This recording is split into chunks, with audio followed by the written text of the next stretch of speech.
Hi guys, এয়া আমি আহিছোঁ আমাৰ যোৰহাটৰ বাঘমৰা আৰ্নিং মেলত। এয়া চাওকচোন কিমান ধুনীয়া লাগিছে প্লেচটো চাওক। এয়া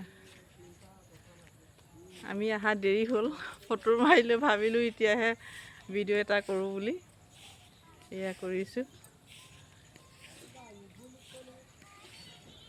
এতিয়া গধূলিয়ে হৈছে, আবেলি টাইম হৈ গ'ল।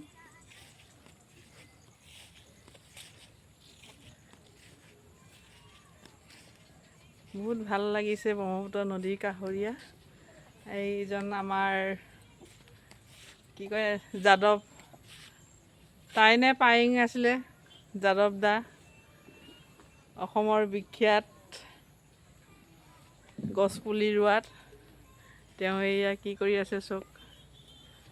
আৰু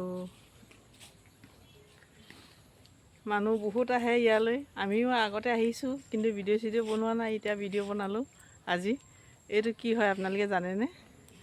এইটো ঝাও গছ হয়, ঝাও। কিমান ধুনীয়াকৈ হেৰি হৈছে, এইখিনি ফুলি শেষ হ'ল, ফুলখিনি মই দেখুৱাম।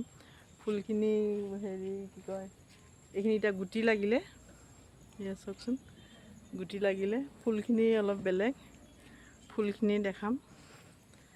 গতিকে এয়া গেটখন,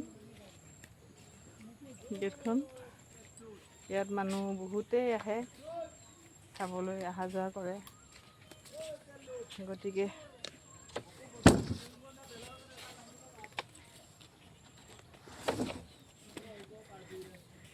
এইয়া আচল ব্ৰহ্মপুত্ৰ নদীখন চাওক আপোনালোকে।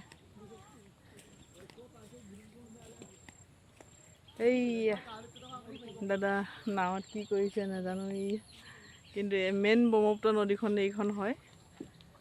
সেয়া ব্ৰহ্মপুত্ৰ নদী আমাৰ গাঁৱৰ ওচৰৰে হয়। আমি আজি আহিলোঁ ইয়াতে ফুৰিবলৈ। এয়া ব্ৰহ্মপুত্ৰ নদী, আৰু ইয়াত বহুতেই ভাল লাগে। জানুৱাৰী ফেব্ৰুৱাৰীত মানুহ একদম পূৰা নধৰে। ইয়াত ল'ৰা ছোৱালী ডেকা গাভৰু গোটেইখিনিয়ে আহে। গতিকে কেনেকুৱা লাগিছে জনাব। এয়া এড্ৰেছটো ইয়াত দিয়া আছে, বাঘমৰা ব্ৰহ্মপুত্ৰ নদীৰ কাষত। আৰু ঝাও ফুলটো কেনেকুৱা কালাৰ মই দেখাই দিম। সেইখিনি হেৰি আছিলে আনিবেলত। গাঁৱৰ পৰিৱেশ, নদীৰ কাষৰীয়া। ইয়াত মানুহ নাই, ইয়াত খালি সেই পিকনিক পাৰ্টি প্লেচটো আছে। আৰু ঝাও গছ, সেয়া ফুলখিনি চাওক আপোনালোকে, কালাৰটো কিমান ধুনীয়া। এইয়া ফুল, এই এতিয়া ফুলি আছে, এইটো চাওক ফুলি আছে। এয়া চাওকচোন কিমান ধুনীয়া ফুলি আছে, এয়া ফুলি আছে চাওকচোন। ভাল লাগিলে জনাব আপোনালোকে কমেণ্টত, ফুল কেনেকুৱা লাগিছে।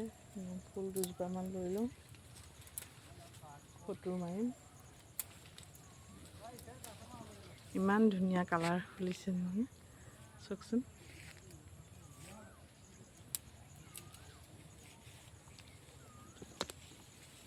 ফুল ৰুইছোঁ দেই, ঝাও ফুল হয়। কিমান ধুনীয়া হৈছে চাওকচোন কালাৰটো। কমেণ্টত জনাব ভাল লাগিলে। বাই, থেংক ইউ। আজিলৈ ইমানতে ৰাখিলোঁ মোৰ ব্লগটো।